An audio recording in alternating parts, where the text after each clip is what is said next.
Good morning, welcome to CATEX TV. My name is Frank Fortunato. Today is Monday, January 23rd, 2017. If you want to follow us on Twitter, please go to CATEX TV. A vast storm system that kicked up about 40 tornadoes in the southern part of the United States has claimed at least 18 lives over the weekend. 14 deaths occurred in southern Georgia alone. Tornadoes reportedly touched down as well in the Carolinas, Mississippi, and northern Florida. Officials say that tornadoes can hit any time of year in the South. However, it's unusual for this kind of proliferation to occur in the winter. In January, there was an EF3 tornado in Hattiesburg, Mississippi on Saturday, which killed at least 4 people. A preliminary estimate from impact forecasting is saying that insured losses could easily reach into the hundreds of millions of dollars. In India, at least 36 people have been killed and 50 injured after an overnight passenger train derailed in the southern part of the country. 7 coaches of the Hirakhand Express were thrown off the tracks late Saturday night, with some landing on a freight train heading in the opposite direction. Rescue workers spent most of Sunday trying to cut apart mangled coaches to try to reach any survivors that might still be there. Meanwhile, this morning, questions intensify in Italy whether authorities underestimated the risks facing a snowbound hotel in the mountains that was hit by an avalanche. Rescue crews are using heavy equipment to try to reach 23 people in the hotel who are believed to still be alive.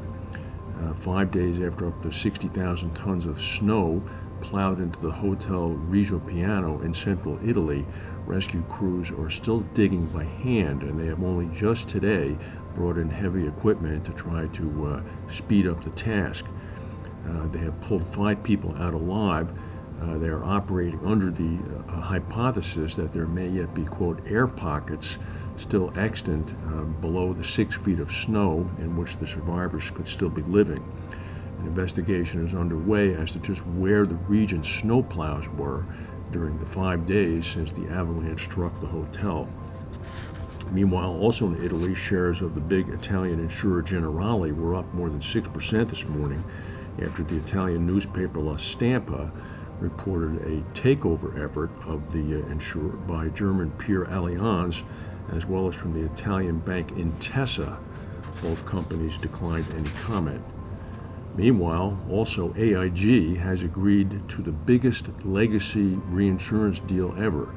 And if it's the biggest reinsurance deal ever, of course, the party on the other side is Warren Buffett's Berkshire Hathaway. Ajit's National Indemnity Company has agreed to take on an 80% stake of $34 billion of AIG's U.S. commercial liabilities in exchange for $9.8 billion of premium. This could be a very good deal, certainly for both companies. AIG's stock has already jumped up a bit. Berkshire Hathaway is the only company with the reserves available to take on this kind of deal. These are mainly long-term liability deals. In exchange for the $9.8 billion, Berkshire Hathaway then will be on the hook for up to 80% of the $34 billion. The third and most powerful series of storms in the past 7 days continue to pound Southern California today, dropping nearly 4 inches of rain in Los Angeles, flooding freeways and raising concerns, of course, about mudslides.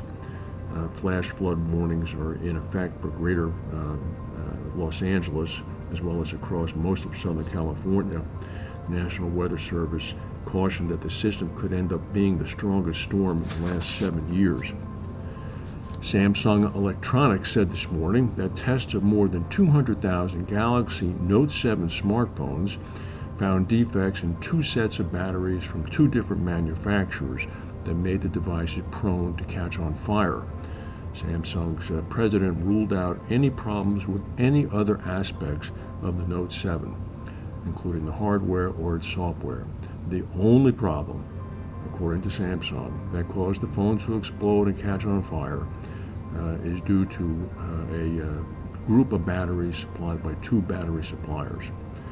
You can expect that Samsung will attempt to resurrect the Note 7, hopefully under a different name, and hopefully using some better quality control with the batteries.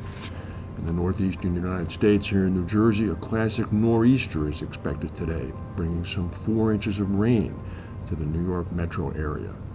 That's the news for today. If we have any breaking news, we'll come back and tell you. Thank you for watching, and we'll see you tomorrow.